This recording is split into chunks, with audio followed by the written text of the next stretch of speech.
Hi there, welcome to my channel. So आज का problem है 3459 length of longest V shape diagonal segment. तो हमें एक ग्रिड दी हुई है और जो कि 0, 1 और 2 की बनी हुई है, और हमें ये देखना है कि अगर हम किसी भी 1 से स्टार्ट कर रहे हैं तो हम 1 2 0 2 0 2 0 वाला पैटर्न फॉलो कर सकते हैं कि नहीं, और अ, ये वी शेप बना सकते हैं कि नहीं। तो अगर हम इस वाले 1 से शुरू कर रहे हैं तो हम ऊपर की डायरेक्शन में डायगोनली जाना है हमें, या तो नीचे की डायरेक्शन में जाना है डायगोनली, या इस तरफ 4 डायरेक्शन है हमारे पास डायगोनली जाने के लिए। और हमें जो पैटर्न फॉलो करना है वो ए फॉलो करना है। पहले तो 1 आएगा ही, फिर 2 0 2 0 2 0, ऐसे ही पैटर्न आना चाहिए हमारा। तो एक तो ये देखना है, और दूसरी चीज़ ये है कि अगर हमें टर्न लेना भी है कहीं भी, तो हम मैक्सिमम एक टर्न ले सकते हैं, वो भी क्लॉकवाइज डायरेक्शन में। तो ये जो 1 है, हम इस डायरेक्शन में जाते जा सकते हैं। अगर हमें टर्न लेने की ज़रूरत पड़ी कि अगर कहीं पे कुछ नहीं मिल रहा है और हमें 2 0 के लिए डायरेक्शन चेंज करनी पड़ रही है, तो एक बार हम क्लॉकवाइज टर्न लेके इस तरफ आ सकते हैं। सिमिलरली इधर वाले के लिए एक बार क्लॉकवाइज टर्न लेके इधर, इधर वाले के लिए इधर, इधर वाले के लिए इधर। सिर्फ एक बार मैक्सिमम क्लॉकवाइज टर्न लेना अलाउड है। तो हम इस क्वेश्चन को दो तरीके से सॉल्व करेंगे। पहले हम डीएफएस सॉल्यूशन देखेंगे, जिसमें हम लोग कि सारे जो भी 1s हैं वहाँ पे हम लोग उस 1 की वैल्यू से हम लोग ट्रेवर्स करेंगे पूरा पाथ डीएफएस लेते हुए, और देखेंगे कि हम पॉसिबली स्ट्रेट जाने पर या फिर डायरेक्शन चेंज करने पर हमारे पास क्या ऑप्शंस आ रहे हैं, और उसमें जो मैक्सिमम आंसर है वो हम निकाल के रिटर्न करेंगे। तो शुरू करते हैं इसको। तो पहले हम डायरेक्शंस ले लेते हैं। 4 डायरेक्शंस होंगी हमारी, और हमको डायगोनली जाना है, तो ये हमारी डायगोनल डायरेक्शंस होंगी यहाँ पे। तो -1 1 1 1 1 -1 एंड -1 -1, ये डायरेक्शन होंगी हमारी। और इसके बाद ग्रिड की लेंथ ले लेते हैं।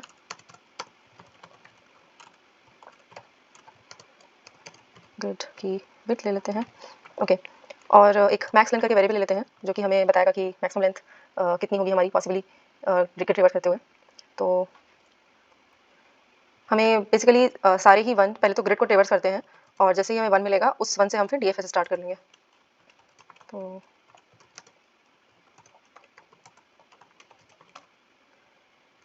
If grid I J is equal to 1, मतलब कि हम यहाँ से अब शुरू कर सकते हैं अपना डीएफएस ट्रेवर्सल।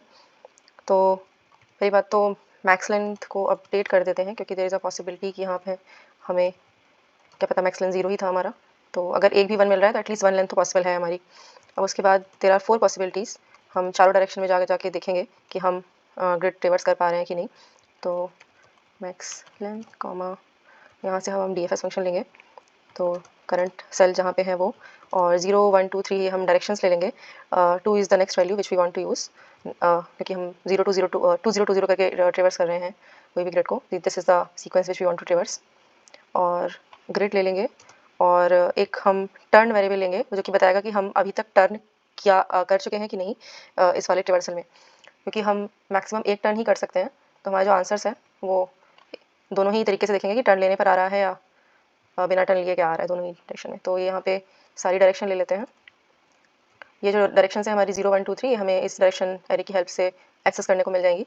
तो ठीक है, अभी यहाँ से मैक्स लेंथ की जो भी वैल्यू आएगी हम उसको रिटर्न कर देते हैं। ओके, और अभी डीएफएस फंक्शन लिख लेते हैं।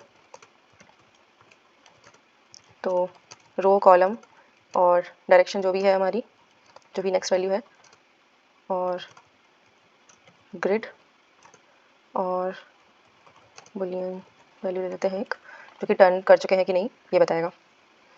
तो इस करंट नेक्स्ट सेल पे जो हमारे जाने के लिए हमें डायरेक्शंस ऐड करनी पड़ेंगी उस पर। तो करंट सेल से नेक्स्ट सेल पर जाने के लिए जिस डायरेक्शन में भी हम जाना चाहते हैं उस डायरेक्शन को हमने पास किया हुआ है, और उस डायरेक्शन को हम लोग डायरेक्शन में ले लेंगे, और इसका 0th will give me the row, और 1 will give me the column, जहाँ पे भी जाना है हमें उसके।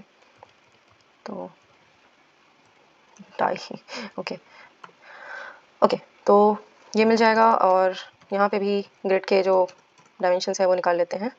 It will help us.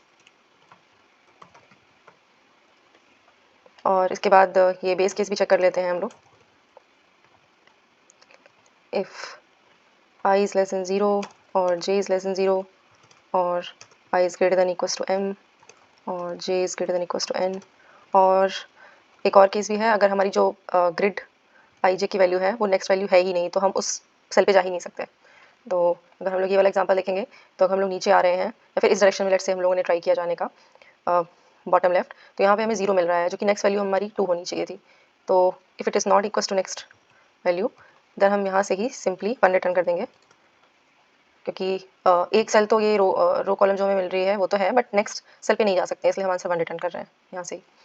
Otherwise अगर हम स्ट्रेट जा रहे हैं उसी डायरेक्शन में,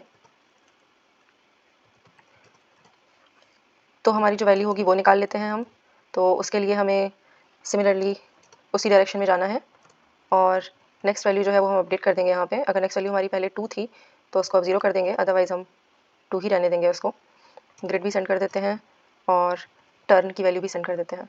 और अगर हमने टर्न लिया है तो इफ़ नॉट टर्न, टर्न की वैल्यू अगर हमारी यहाँ से हम फॉल्स भेज रहे हैं, मतलब कि अगर हमने टर्न नहीं लिया है, if not turn this is true, तो हम एक टर्न वेरिएबल में भी वैल्यू ऐड कर देंगे जो भी हम टर्न लेने के बाद DFS रिवर्सल कर रहे हैं। तो इस केस में हमें जो भी डायरेक्शन है वो एक बढ़ा देनी है। मॉड 4 ले लेते हैं क्योंकि हमारी लास्ट वाली डायरेक्शन के लिए भी हमें देखना पड़ेगा कि हम प्रॉपर आ जाएं। और सिमिलरली नेक्स्ट वैल्यू अगर हमारी 2 है तो 0 नेक्स्ट वैल्यू कर देनी है हमें, और ग्रिड और टर्न, सिंपल। और हमें यहाँ पे एक जो टर्न, एक्चुअली यहाँ पे मैंने ये भी टर्न ले रखा है, ये भी टर्न ले रखा है, तो it will cause problem. So यहाँ पे टर्न वैल्यू कर देते हैं, okay. Anti turn value is equals to 0, इसको स्ट्रेट वैल्यू कर देते हैं। तो दोनों ही स्ट्रेट वैल्यू और टर्न वैल्यू जो है हमारी इंटरनली बार बार DFS को कॉल करती जाएंगी, इस फंक्शन को बार बार। तो ये जो है ये एक ही डायरेक्शन में जाता जाएगा, ये जो है ये एक बार बस टर्न लेगा, उसके बाद जो हम टर्न की वैल्यू ऑलरेडी, सॉरी यहाँ पे फॉल्स ट्रू करना है, टर्न ले चुके हैं, उसके बाद ये चेंज कर चुका होगा, तो हमारी जो टर्न की वैल्यू है वो चेंज हो जाएगी। तो हम इस वाली जगह पे जाएंगे नहीं, फिर हम एक ही डायरेक्शन में जाते जाएंगे उसके बाद। तो हम एक बार अलाउ कर रहे हैं टर्न को, और इसके बाद हमें जो भी आंसर मिलेगा दोनों में से ही उसका हम मैक्स रिटर्न कर देंगे, क्योंकि हमें मैक्सिमम वैल्यू चाहिए। स्ट्रेट वैल्यू, टर्न वैल्यू, और इसी तरह से हमारी चारों डायरेक्शन में हम जाके वैल्यू निकाल लेंगे और हमारा जो आंसर होगा वो यहाँ पे मैक्स लाइन में स्टोर हो जाएगा। तो अब इसको रन करते हैं, ओके, लेट्स सबमिट इट।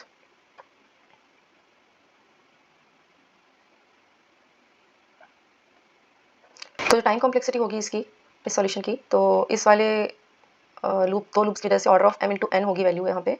और उसके अलावा हम DFS रिवर्सल जो भी कर रहे हैं उसमें हम मैक्सिमम, एक तो ये 4 बार हम लोग रिवर्सल कर रहे हैं इसकी वजह से, और जो मैक्सिमम हम लोग डेप्थ कवर करेंगे वो एक डायगनल की डेप्थ होगी, और एक जो डायगनल की जो लेंथ होती है किसी भी मैट्रिक्स में, वो मिनिमम ऑफ रो और कॉलम होती है। तो जैसे ये वाला एग्जांपल है, यहाँ पे भी 5 क्रॉस 5 की हमारी मैट्रिक्स है, तो यहाँ पे जो डायगनल की लेंथ है वो मिनिमम ऑफ 5,5 है। अगर हमारी जो मैट्रिक्स होती है, अगर वो लेट्स से 3 4 2 क्रॉस 4 होती, तो जो डायगनल की लेंथ है वो यहाँ से अगर हम लोग चेक करें तो 1 1, तो this is minimum of 2 and 4, that is 2।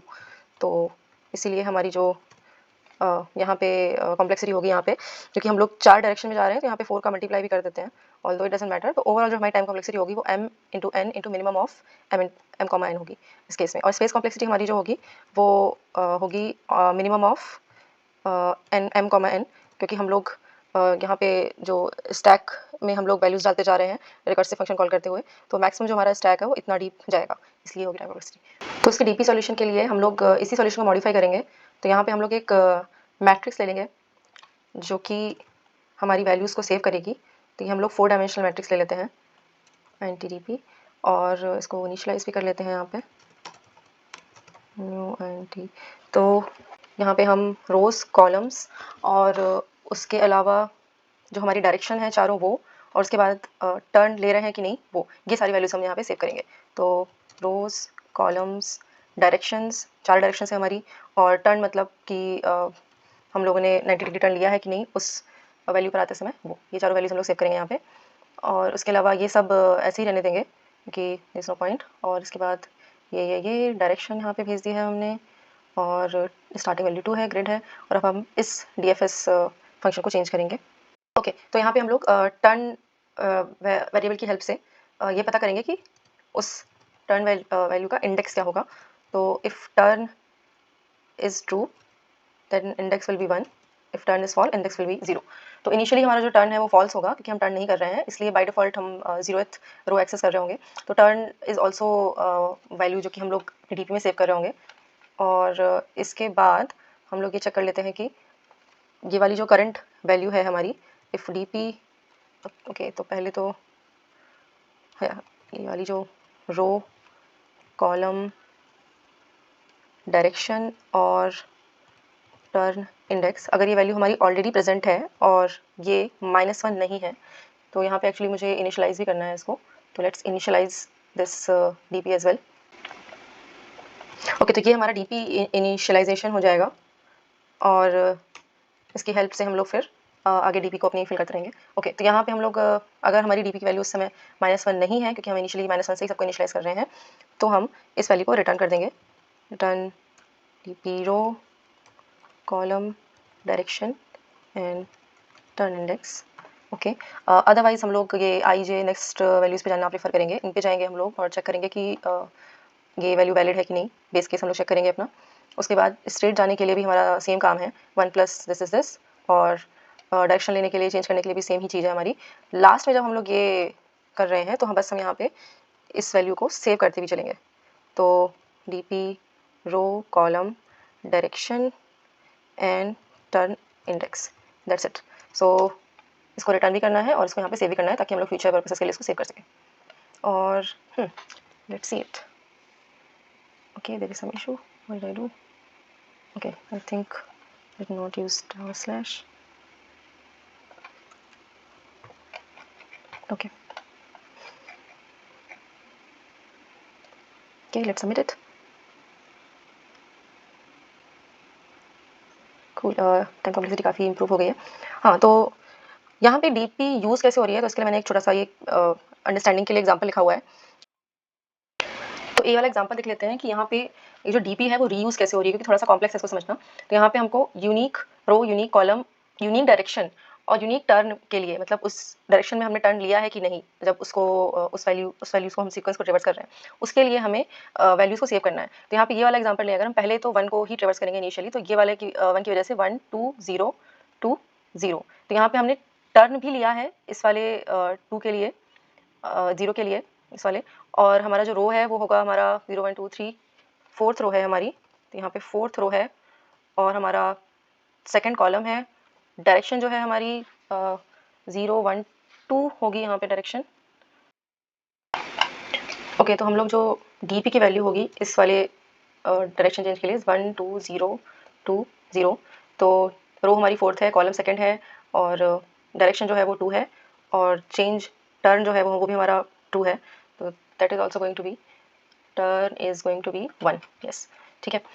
तो ये जो सेम वैल्यू है ये हम ऑलरेडी निकाल चुके होंगे, ठीक है। और जब हम लोग इस वाले 1 के लिए काम कर रहे होंगे तो ये 1 2 0 2 0, यहाँ पे हम लोग फिर से आ रहे हैं। तो इस वाली वैल्यू को जब हम सेकंड टाइम पे ट्रेवर्स करेंगे तो हमारे पास ऑलरेडी इस वाली डीपी पे वैल्यू सेव है, तो हम डायरेक्टली वही वैल्यू रिटर्न कर देंगे। तो this is how DP is getting used here, और उसकी वजह से हमारी जो टाइम कॉम्प्लेक्सिटी है डीपी सॉल्यूशन की, वो हमारी काफ़ी कम हो जाती है। तो time complexity will be order of m/n, और स्पेस कॉम्प्लेक्सिटी अगेन ये थोड़ा बढ़ जाएगी क्योंकि हम डीपी अरे ले रहे हैं, तो that will be order of m/n again, क्योंकि ये जो 4 और 2 है दैट इज़ लाइक कांस्टेंट, तो हम इसको इग्नोर कर सकते हैं। And yeah I think this was all for this video, and I will see you next one. Bye bye.